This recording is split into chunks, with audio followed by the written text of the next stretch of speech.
Welcome back to the Leventhal Report.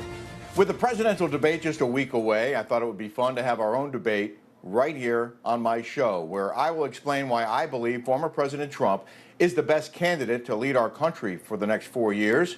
And Democratic analyst and friend of the show, Jonathan Harris, will defend President Biden's record and explain why he thinks Biden should be reelected. My friend and host of the briefing, Ed Henry, has agreed to moderate. Welcome both of you to the Leventhal Report. Good to see you.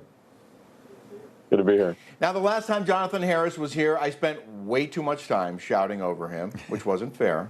So I'm apologizing for that and deploying some of next week's debate rules. Ed will ask one of us a question. We'll have 45 seconds to answer, and the other person's mic will be muted to guarantee no interruptions. And then there will be a chance for a short rebuttal, and at the end, each of us will have time for final thoughts. So those are the rules.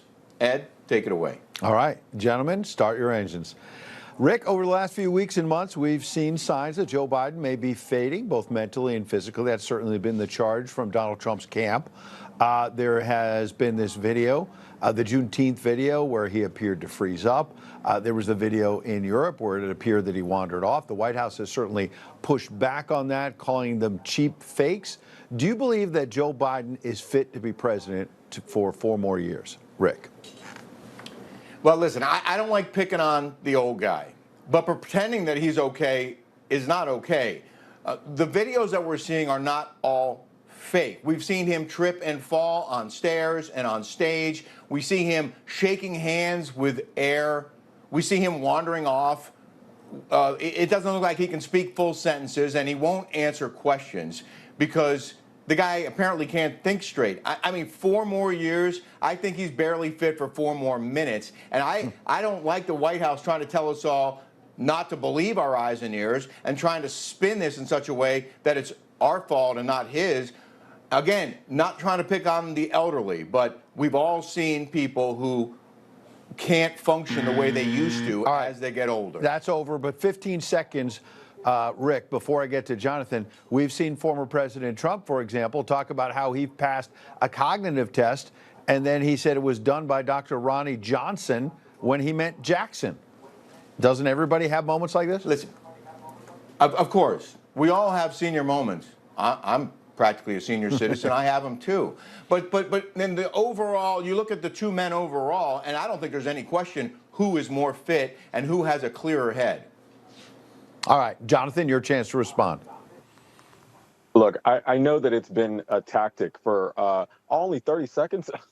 I know it's been a tactic of the right for a very long time to try to attack President Biden in every way they can. They try to attack his mental fitness. They try to attack his son. They try to attack all these things. And they do that because if you go to the policies and you compare the policies and the performance of the country under Donald Trump versus under President Biden, there is no comparison. So they have to go to all these other kind of silly issues and they ignore the same conduct out of Donald Trump.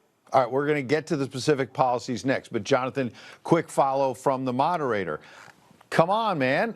These videos are not deep fakes or cheap fakes. They show this man wandering off, freezing up, and the rest of it. What about that part of the question? Well, I just say this, if you're going to compare videos of someone falling or something else, I want you to also compare videos of President Biden out exercising, riding his bike, stretching. You have never seen Donald Trump get on a bike. I don't even think he could get up on top of a bike as heavy and morbidly obese, I think former Speaker Pelosi called him. Well, that's kind of a cheap shot. I thought I saw Joe Biden fall off a bike. Didn't I see Joe Biden fall off a bike, Jonathan? I'd rather see my president fall off a bike because he's on it exercising than a president be morbidly obese that can't get on a bike. All right. All right. I see Rick champing at the bit. I'm going to get to him in a second. Let's get to policy. That's what you said you wanted to hear, Jonathan. This time, immigration. 62% of Americans right now support deportation of illegal immigrants. A majority of Latinos in this latest poll are in favor of deportation. Jonathan, your party and Joe Biden have been saying that the public is on your side. It appears that even Hispanic voters are turning against you and want to see the southern border secured. What's your response? Well, look, it's always hard to tell whether a poll is commissioned by a commercial company who's trying to get a result so that they can report on it, or whether it's accurate. But I will say this: the truth of the matter is the border has never been secured, ever. And anybody who says anything else is lying to you. The border has never been secured. There was a spike in illegal immigration under Donald Trump. He handled it by putting kids in cages and then Oh, said, hold oh, on. well, the previous. Jonathan, I got to stop you there. Obama put them in cages first. Those photos were for You, like you, 2014. You know that. I know you, that. Rick knows that. And there you, might have been a you small stopped me. spike, but he was securing the border. I'm going to give you a chance to respond. He was securing the border, Donald Trump, and we've seen, and you want to talk about a spike, you got millions of illegals coming across now. Please answer that. We'll give you I 15 thought more. I Go wasn't. ahead. I thought I wasn't going to get interrupted. Look, Well, by you the stopped me moderator, you could right be before. interrupted, just to be clear, but Well, I'll I'm give you just 15 right now.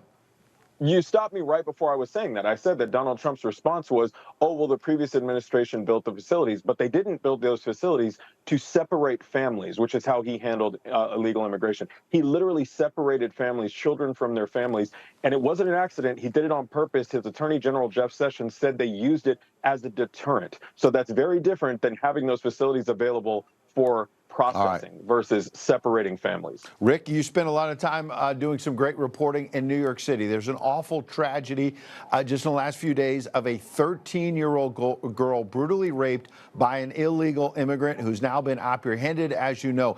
Is this issue about that kind of crime from illegal immigrants, or is it about separating families like Jonathan just said?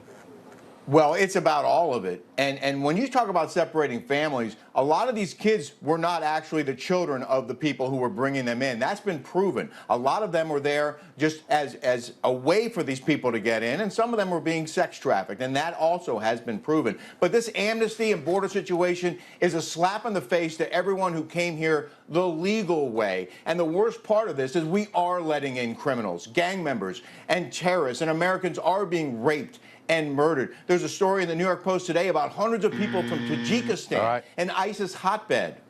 I hear you. Jonathan, I'm going to break protocol for a second. 15 seconds to respond to Rick, and then we're going to move to the economy.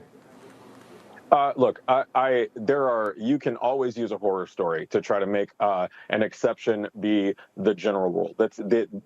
Those are tragedies, unequivocal tragedies, and nobody wants those things to happen. Yep. But scapegoating immigrants is not fair. And let's be clear, the only amnesty that was ever given out was given out by Ronald Reagan, which was the Republican god before they replaced him with Trump. All right, now we're going back way in the Wayback Machine. Let's stick with right now with the economy. Rick, inflation is eating up paychecks. We see our debt out of control. It's over $34 trillion. There's an estimate this week that came out saying that within a few years we're going to be $50 trillion in debt. Now, both parties have been spending money. Joe Biden has certainly spent trillions since he took office, but Donald Trump was spending a lot of money as well. If Donald Trump is elected again, what tells us that he'll actually cut government spending? Well, first of all, he's a businessman. He understands about debt. And, he's actually declared bankruptcy before, so he clearly knows it well.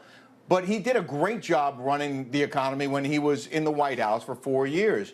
The purchasing power of consumer dollars, I just saw this today, it was at 38 bucks.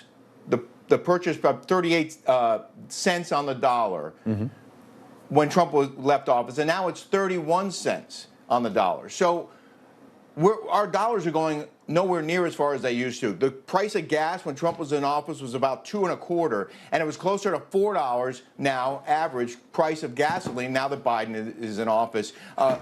Trump will open pipelines. He'll renew drilling. The grocery situation is awful. There you go. It certainly is awful. Drill, baby, drill is the approach from Donald Trump, Jonathan. And in fact, gas prices are higher now. And Joe Biden looked us in the eye and said inflation will be transitory. Not true. Well, let's be serious here. Number one, I have breaking news. The further back you go, the cheaper things get. You keep going back. Milk was like 25 cents. Things get more expensive every year. Inflation happens every year. Well, not by 20%, Jonathan. Come on. What is dishonest is not telling the truth that the reason that prices are higher is because businesses were suffering. Gas was cheaper because no one was driving and because the economy shut down because of Trump's poor leadership. Let's be honest here. Let's tell the truth. All right. I think it was shut down because of COVID, not Donald Trump. Maybe he made decisions that will be certainly He was front the and center. president of the United States. Yeah, he was. And there were During a governors involved in crisis. that as well. Gentlemen, it's time for final statements. We're going to give Jonathan the final word. Rick, this is your show, and the floor is yours. Well, listen, first of all, we live in the greatest country in the world, right? But my opinion, we're in trouble right now. Biden's border policies are a joke. We're letting thousands of migrants in every single day. It's a problem that needs to be fixed. And that so-called bipartisan bill that was pushed earlier this year, it had billions of dollars going to other countries. It wasn't just about the border, and most Republicans did not support it. These Democrats want the immigrants here because they think they'll keep them in office, and we're all suffering as a result. Ask Laken Riley's family. Ask Rachel Morin's family. I'm sorry, Jonathan, but they were killed by migrants. And yeah, there are horror stories. There are a lot of horror stories. We're letting in gang members and criminals and terrorists, and it's got to stop. There now. you go. And we got to stop right there and give Jonathan the last word. Your turn. Listen, I'm just going to say this because it's the truth. The truth of the matter is Republicans have always demonized immigrants. It's their favorite thing to do. They can always point to the other and say, oh, it's those people coming in that are doing what, in fact, the elites at the top of the Republican Party are doing, which is shipping jobs overseas and making it so people are having a hard time paying their bills, et cetera. Look, everybody knows that the economy is better now than it was then. But yeah, there is inflation. Inflation is a thing. But you can't mention the inflation. Yeah. It was going to be short term. You can't mention the inflation without mentioning the fact, look up what the Phillips curve is. You can spend some time on that. But when Donald Trump crashed our economy, he crashed it before COVID. It was in late 2019, early 2020. All right, you got the last word. We're out of time. And we are paying for that right now. It's not Gentlemen, President Biden. It's Donald Trump. A very nice debate. I appreciate being part of it. Ed, I appreciate you being here, but you see how hard it is not to interrupt Jonathan. It's not easy to be quiet. Like, hey, man. but I was, Jonathan, I was quiet. So, Ed, you're on notice. We're going to do this again. You better have him on my zip it when he's talking. All right, gentlemen. Apologies. Thanks, guys, so much for being here.